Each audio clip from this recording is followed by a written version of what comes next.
Hi friends, welcome to our channel. అందరూ ఎలా ఉన్నారు? అందరూ బాగుండాలని ఆ భగవంతుణ్ణి మనస్ఫూర్తిగా కోరుకుంటున్నాను. నా వీడియోస్ కనుక మీకు నచ్చినట్లయితే వీడియోని లైక్ చేసి ఫ్యామిలీ అండ్ ఫ్రెండ్స్కి షేర్ చేయండి. అలాగే ఎస్కేవైఎస్ ఛానల్ని సబ్స్క్రైబ్ చేసుకోండి. ఇక ఈరోజు వీడియోలోకి వెళ్ళిపోదాం. ఈరోజు మనం మంచి టేస్టీ స్నాక్ ఐటెం చూద్దాం. అది కూడా పనస గింజలతో ఎలా చేసుకోవాలో చూద్దాం. మనం పనస తొనలు తెచ్చుకుని వాటిని తిని గింజలు పాడేస్తుంటాం. అలా కాకుండా ఇలా ఒకసారి ట్రై చేసి చూడండి. ముందుగా పనస గింజలను తీసుకుని స్టవ్ వెలిగించి కుక్కర్ పెట్టుకోవాలి. ఆ కుక్కర్లో మనం ముందుగా ఉంచుకున్న పనస గింజలను వేసుకోవాలి.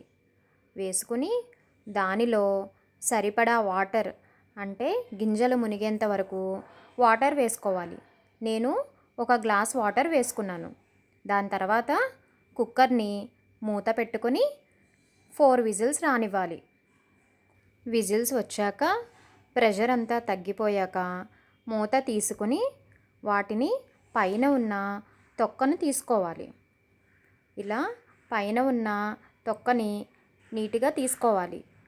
ఆ రెడ్ కలర్ది రాకపోయినా పైన ఉన్న పొర వచ్చేస్తుంది.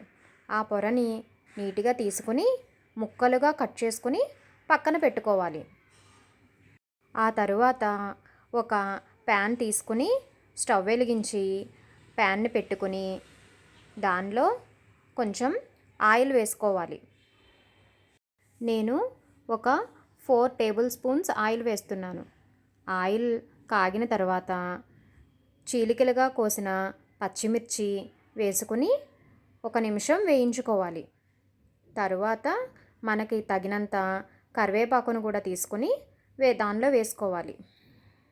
ఆ కరివేపాకుని పచ్చిమిర్చి చీలికల్ని మంచిగా దోరగా వేయించుకోవాలి.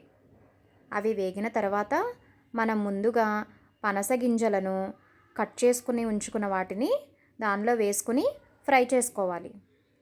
ఇలా బాగా కలుపుకొని 2 నిమిషాలు వేగనివ్వాలి. ఈ పనస గింజలు రుచిపరంగానే కాకుండా ఆరోగ్యానికి కూడా చాలా మంచిది. వీటిని ఇదివరకటి రోజుల్లో కట్టెల పొయ్యల దగ్గర బొగ్గులపై కాల్చేవారు. కానీ ఇప్పటి రోజుల్లో ఆ అవకాశం చాలా తక్కువ మందికి ఉంది. కానీ ఇలా ఒకసారి ట్రై చేయండి, మళ్ళీ మళ్ళీ ఇలాగే చేసుకుని తింటారు. వీటిలో ఫైబర్, ప్రోటీన్స్, మినరల్స్ ఉండడం వలన ఆరోగ్యానికి చాలా మేలు చేస్తాయి. ఇలా 2 నిమిషాలు వేయించిన తర్వాత దానిలో తగినంత పసుపు, తగినంత సాల్ట్ వేసి బాగా కలిపి మరొక 2 నిమిషాలు ఫ్రై చేసుకోవాలి. మనకు సమ్మర్ సీజన్లో పనసకాయలు చాలా బాగా దొరుకుతూ ఉంటాయి. అవి ఉన్నప్పుడల్లా ఆ గింజలను పాడేయకుండా తప్పకుండా ఇలా ఒకసారి ట్రై చేసి చూడండి. మీకు చాలా బాగా నచ్చుతాయి. ఇలా కలర్ చేంజ్ అయ్యి దోరగా ఫ్రై అయ్యేంత వరకు వేయించుకోవాలి. మీరు ఎంత బాగా వేయించుకుంటే అంత క్రిస్పీగా, టేస్టీగా ఉంటాయి. ఇలా చూపిస్తున్న విధంగా ఫ్రై చేసుకున్న తర్వాత దానిలో మనం సరిపడా కారం వేసుకోవాలి. కావాలనుకుంటే ఇష్టపడే వాళ్ళు సగం కారం, సగం మిరియాల పొడి కూడా వేసుకోవచ్చు. మనం పచ్చిమిర్చి చీలికలు కూడా వేసాం కదా, దానికి తగ్గట్టు చూసుకుని తగినంత కారం వేసుకోవాలి.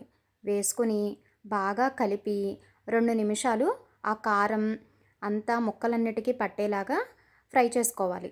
తరువాత దానిలో 1 స్పూన్ ధనియాల పొడి, 1/2 స్పూన్ జీలకర్ర పొడి వేసుకుని బాగా కలిపి 2 నిమిషాలు మగ్గించాలి. ఇష్టపడే వాళ్ళు చివరగా కొత్తిమీర తరుగును కూడా వేసుకోవచ్చు. నేను వేయట్లేదు, కావాలనుకుంటే వేసుకోండి. ఒకసారి బాగా కలిపి ప్లేట్లోకి తీసుకోవడమే. కారం కారంగా, క్రిస్పీగా చాలా బాగుంటాయి. పిల్లలు కూడా చాలా ఇష్టంగా తింటారు. తప్పకుండా ఒకసారి ఇలా ట్రై చేసి చూడండి. మళ్ళీ మళ్ళీ ఇలాగే చేసుకుంటారు.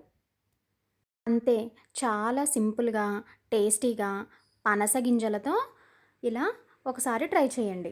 ట్రై చేసి మీకు ఎలా వచ్చాయో కమెంట్ చేయండి. Thank you for watching friends.